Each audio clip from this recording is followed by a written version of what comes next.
El noveno elemento del Zen es la paradoja. Como se recordará, Cosmopolitan nos ha enseñado que menos es más. La afirmación es ilógica, pero casi todos comprendemos su significado. Una paradoja es una afirmación que, aunque parezca desafiar la lógica o el sentido común, es verdadera.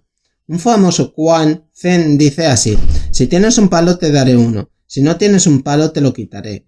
Se corresponde directamente con la siguiente expresión paradójica de Jesús: porque al que tiene se le dará, pero al que no tiene se le quitará aún lo que tiene. Las paradojas zen no deben de tomarse a la ligera, pues cuentan algo muy importante sobre la naturaleza de la realidad. Entenderlas es esencial para la iluminación y la liberación. Blitt observó respecto a ellas: una paradoja no es un juego de palabras que se resuelve explicando el doble significado de la palabra. No surge del deseo de desconcertar a los oyentes o a uno mismo, sino de la incapacidad del lenguaje para decir dos cosas a la vez. Un médico amputa una pierna, lo que provoca dolor y pérdida, lo cual es malo, pero también salva una vida, lo cual es bueno. Si hablamos de una acción buena o mala, inevitablemente la mente lo interpreta como en parte bueno y en parte malo. En este sentido, la música es superior al lenguaje, es decir, dos cosas a la vez y convertir ambas melodías en una única e indivisible armonía. En nuestra sociedad suele hacerse caso omiso de las paradojas, pues vivimos en un mundo donde impera la racionalidad. Sin embargo, cabe señalar que tanto el Zen como el cristianismo parecen tener una tradición muy antiintelectual e irracional. Un dicho místico de Jesús poco citado y apenas entendido hace referencia a los hombres y mujeres inteligentes del mundo. Yo te agradezco, Padre, Señor del cielo y de la tierra, que hayas ocultado estas cosas a los sabios y entendidos y las hayas revelado a los niños. Sí, Padre, así te ha complacido hacerlo. Mateo 11, 25, 26. Esto es completamente ilógico y lo contrario a lo establecido. ¿Cómo pueden los niños saber lo que se desconocen los sabios y los entendidos? ¿Cómo puede el ignorante saber más que el doctor? Para la mente racional es una pura sinrazón. Sin embargo, tal locura es una constante en la tradición cristiana. El apóstol Pablo, por ejemplo, en ocasiones hablaba como un loco monje zen. He aquí un ejemplo. ¿Dónde está el sabio? ¿Dónde está el escriba? ¿Dónde está el que sabe discutir? ¿No ha hecho Dios absurda la sabiduría de este mundo? Pues gracias a la sabiduría de Dios, el mundo no conoció a Dios mediante la sabiduría. Complació a Dios salvar a los que creyesen mediante el absurdo de nuestra predicación. Porque la locura de Dios es más sabia que los hombres, la debilidad de Dios es más fuerte que los hombres. Por tanto, el mundo del Zen es un mundo de locura poética. Es una zona ambigua, donde el conocimiento se convierte en ignorancia, la locura se convierte en sabiduría, la debilidad se convierte en fuerza y viceversa. La lógica cotidiana no tiene aplicación aquí. La tradición budista no es menos ilógica. El Sutra del Corazón, un clásico del Zen, se inicia con la afirmación: la forma es vacío y el vacío es forma. El Sutra del Diamante, otro clásico, es incluso más ilógico. Cita a Buda diciendo: el maestro de Dharma, verdad, no tiene nada que enseñar, pues precisamente a eso se le llama enseñar el Dharma. A pesar de la extravagancia y la locura aparentes, estas declaraciones poseen una inconfundible belleza poética y una sutil aura de verdad. Para entender el aparente lado irracional del Zen, hay que observar con clarividencia el funcionamiento de nuestro intelecto. En la sociedad actual se nos advierte del peligro de varias formas de adicción: a la televisión, al juego, al sexo, al alcohol, a las drogas, pero lo que apenas advertimos es nuestra adicción al pensamiento.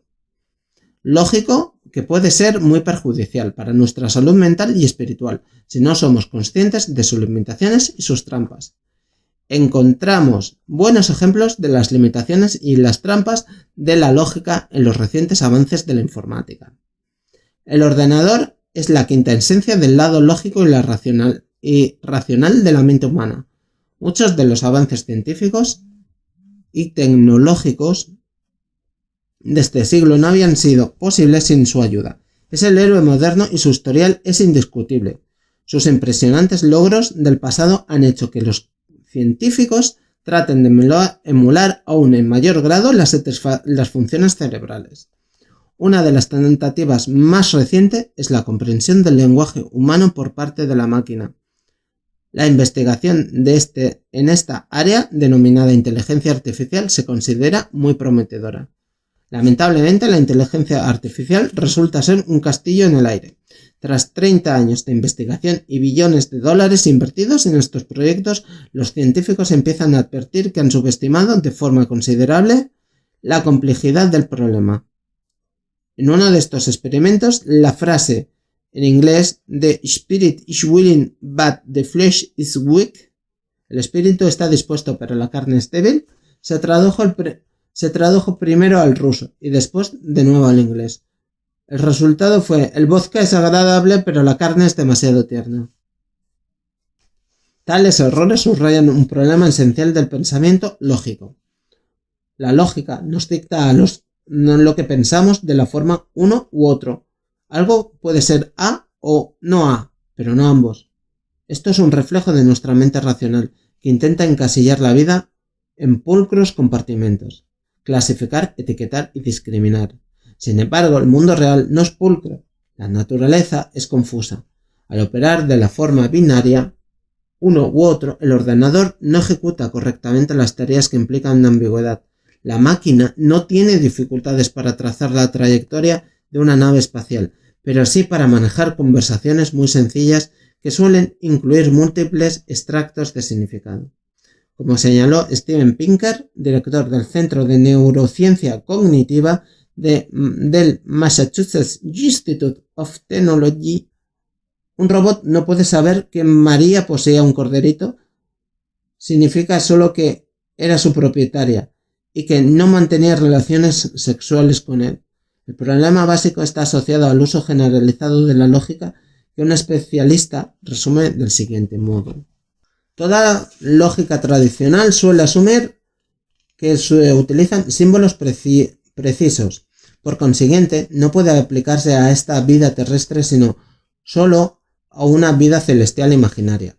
La ley de exclusión A o no A es correcta cuando se usan símbolos precisos, pero no cuando los símbolos son vagos, indeterminados, como son en realidad todos los símbolos. A diferencia de los ordenadores, la lógica Zen permite esta indeterminación.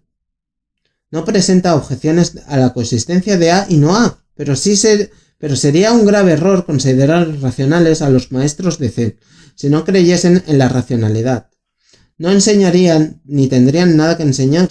Lo que realmente pretenden estos maestros es inspirar una lógica más elevada que trascienda el mundo binario de A o no A. Una lógica que sea más flexible y permita múltiples interpretaciones y posibilidades. El problema de la lógica habitual es su escasa rigidez, que no le permite acomodarse a la naturaleza fluida y amorfa de la vida real. De ahí la lógica Zen, categóricamente, que A no es A, es solo una forma de decir que las cosas no son lo que parecen y que la forma convencional de contemplar A no tiene ningún carácter definitivo. Más allá de sus ingeniosos argumentos y sus propias posiciones desconcertantes, el Zen señala una realidad más profunda, más allá de opuestos y dualidades donde es posible hallar la liberación. El Zen trata de la creatividad. El núcleo de la creatividad es advertir que hay más de una forma de ver y manejar un mismo elemento. Por este motivo, los maestros de Zen utilizan paradojas para provocar perplejidad en los estudiantes y hacer que vean el mundo de una forma radicalmente alejada de lo convencional. A fin de cuentas, la iluminación, Satori, es una cuestión de visualización creativa. En este sentido, el Zen es tanto inconformista como ajeno a convenciones. Inconformista porque tiene que practicarse con una mentalidad independiente y no con un instinto de rebaño. Ajeno a las convenciones porque lo convencional nunca debe darse por sentado. El camino del Zen es un camino solitario que requiere valor y creatividad. Jesús alabó a los niños porque sus mentes todavía no se han fosilizado en formas fijas de pensamiento dualista. Es la mente del principiante. Es la mente del principiante la que tiene capacidad de maravillarse, apreciar y descubrir nuevas posibilidades. Jesús no estaba esclavizado por la lógica corriente y era partidario de las paradojas. Su sermón de la naturaleza, por ejemplo, es una paradoja oculta. Por una parte, los pájaros y los lirios están a merced de la naturaleza, al ser expuestos a los elementos y a otros factores desconocidos. Son prisioneros de la vida. Por otra, pueden contemplarse como totalmente libres, pues no se resisten a los dictados de la realidad. Por consiguiente, son a la vez libres y no libres. Todo depende de cómo se interprete. El 10º elemento del Zen es el predominio del hemisferio derecho del cerebro. El arte no es una cuestión de pensar, sino más bien de ver, escuchar, sentir y tocar. Prefiere lo concreto a lo abstracto. El filósofo George Santayana señaló en una ocasión: los críticos de arte hablan de arte, los artistas de dónde comprar buena trementina. ¿Cómo se recordará del sermón, sin palabras de Buda, el sermón de la flor? Aquellos que no entendieron fueron los que estaban demasiado ocupados en pensar. Ver y pensar no armonizan. Los verdaderos artistas no intervienen mucho tiempo en hablar o pensar, prefieren concentrarse en la experiencia concreta y directa de la belleza en lugar de trabajar con sus abstracciones. Esta orientación no verbal y no intelectual del arte y del Zen es la del hemisferio derecho del cerebro. Según descubrimientos recientes de la neurología, el hemisferio izquierdo del cerebro controla nuestras actividades cerebrales analíticas, conceptuales, lineares, verbales, disciplinarias y orientadas a los resultados. Se le denomina actividades del intelecto y son esenciales para determinar cuán eficientes somos en el mundo exterior. El hemisferio derecho del cerebro es el responsable de las actividades cerebrales intuitivas, visuales, artísticas, integradoras, emocionales, espontáneas y holísticas. Se las denomina actividades del inconsciente. Ambas categorías de actividades cerebrales son complementarias, son los lados yin y yang de nuestra mente. La siguiente tabla ilustra una comparación entre las actividades de los hemisferios derecho e izquierdo del cerebro. Las actividades de los dos hemisferios del cerebro se relacionan con la espiritualidad de la siguiente forma. El hemisferio izquierdo es masculino, la sede del ego y el eje de nuestras acciones externas. Se caracteriza por hacerse cargo, adquirir, dominar. Al estar orientado hacia el objetivo y la búsqueda exterior conduce nuestra voluntad, nuestros deseos y nuestras ambiciones. El hemisferio derecho es femenino, el hogar del alma. Su naturaleza es recibir, imaginar, equilibrar y adaptarse. Al estar orientado al interior nos permite sentir, percibir, escuchar y apreciar. Evidentemente, necesitamos ambas aptitudes para funcionar como seres humanos, puesto que en la actualidad la mayor parte de las actividades pertenecen al hemisferio izquierdo. El Zen busca restablecer el equilibrio orientándose hacia el hemisferio derecho, subrayando las actividades no verbales e integradoras.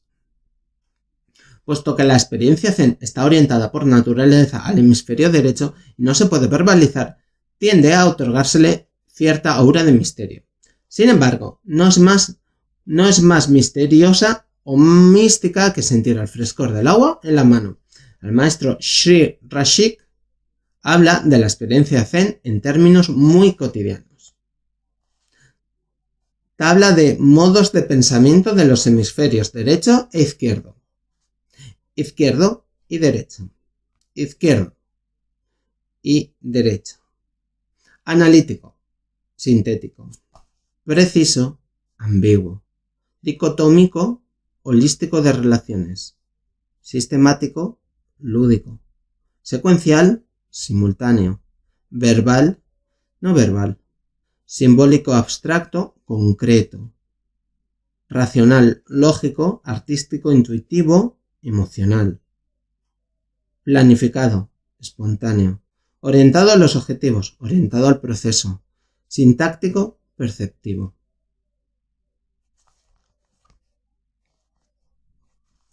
Una llamada distante de cuco y por un instante olvidas todos tus pensamientos.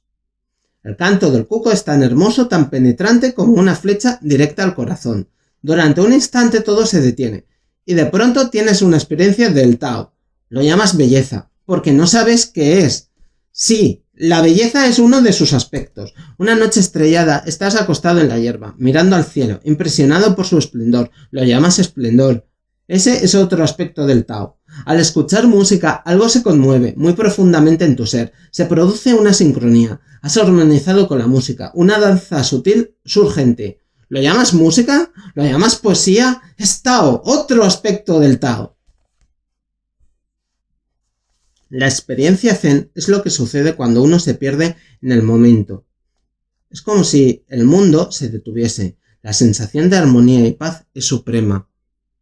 Sin embargo, lo que en realidad se detiene es el curso de nuestro ego. Cuando el curso de nuestro ego se detiene, también lo hacen nuestros deseos, expectativas, preocupaciones y ansiedad. Entonces, uno se encuentra viviendo en el presente, lleno de júbilo y paz. En el sermón de la naturaleza consta de dos partes, una con palabras, otra sin ellas. La parte sin palabras la enseñó la misma naturaleza. Cabe recordar que el sermón tuvo lugar en una montaña, en plena naturaleza. Jesús pidió a sus discípulos que viesen y contemplaran lo que era real y presente. En realidad, ninguna palabra es necesaria, pues la naturaleza calma, cura y enseña con su silencio. Todo lo que Jesús hizo fue dejar que el hemisferio derecho de los presentes hiciese su trabajo, escuchar, ver, apreciar y ser. Sin embargo, en beneficio de aquellos menos orientados a su hemisferio derecho, Jesús completó la lección silenciosa de la naturaleza con sus palabras. Fue entonces cuando recurrió a la razón y a la lógica para calmar y pacificar. Debemos considerar la parte verbal y la no verbal del sermón como complementarias, pues cada una refuerza la otra. Aquí se comprueba la excelencia de Jesús como maestro espiritual. El último elemento esencial del Zen es la espiritualidad sensible. Para que algo sea arte, tiene que ir más allá de lo superficial. La diferencia fundamental entre algo bello y algo bonito es que el primero tiene una profundidad de la que otro carece. El arte puede no ser bonito. Lo bonito no es forzosamente arte. Un verdadero artista es capaz de obtener belleza de la fealdad, al igual que una verdadera persona zen puede transformar lo mundano en espiritual. Un factor determinante del contenido artístico de un objetivo es su espiritualidad, su alma, el grado en que refleja la vida interior del artista, pues el arte es un proceso de autodescubrimiento y de expresión propia. Esta orientación hacia el interior es lo que distingue la espiritualidad de la religión. Aunque muchos la confunden, no son equivalentes. A menudo la religión se identifica con un conjunto específico de dogmas, creencias, reglas y rituales. Como tal, tiende a ser formal, institucional y política por naturaleza. Por otra parte, la espiritualidad se relaciona con lo profundo y lo individual. Tiene menos que ver con lo impuesto desde el exterior que con lo que se saca de dentro. Muchos aspectos de las religiones populares orientados a la búsqueda exterior son en realidad obstáculos para la verdadera espiritualidad. Robert Linsen comenta lo siguiente. La profundidad del inconsciente y del consciente son el terreno abonado donde deben crecer las raíces de nuestro ser, para lograr así el vivificante contacto de su esencia. Es un proceso estrictamente individual. Toda expectativa externa, todo culto a la autoridad, toda esperanza de milagros son un exceso de elementos que paralizan el desarrollo de nuestras raíces psíquicas, hacia ese centro sepultado que es la fuente de vida en nosotros. Jesús subrayó la importancia de esta orientación interior con la pregunta retórica. ¿De qué le servirá al hombre ganar el mundo entero si pierde su alma? ¿Qué no daría por recuperarla? Mateo 16:26. Al contrastar el alma, psique, en griego, con el mundo, dejó claro que la vida espiritual no tiene nada que ver con la adquisición de elementos externos, sino que es una búsqueda interior para descubrir y conocer al verdadero yo. Jesús también dijo que el reino está dentro de nosotros. Se observa una vez más la perfecta concordancia entre el Zen y la espiritualidad de Jesús. En pocas palabras, el Zen consiste en abrirse paso a través de lo superfluo y lo periférico para llegar a lo verdaderamente importante, que es conocerse a uno mismo. Lo esencial es entender a quien busca, que siempre pide gratificación y felicidad fuera de su ser. Una historia de las antiguas escrituras budistas trata la misma cuestión. En una ocasión, el Buda estaba sentado bajo un árbol en el camino de Benares de Urela. Ese día, 30 amigos, 2 jóvenes príncipes, salieron de excursión al mismo bosque, acompañado por sus esposas. Uno de los príncipes, que era soltero, trajo como acompañante a una prostituta. Mientras los otros se divertían, la prostituta hurtó algunos objetos de valor y desapareció. Cuando la buscaban por el bosque, encontraron al Buda sentado bajo un árbol y preguntaron si había visto una mujer. El Buda quiso saber qué sucedía. Cuando se lo explicaron, el Buda preguntó: ¿qué creéis mejor para vosotros, jóvenes? ¿Buscar a una mujer o a vosotros mismos?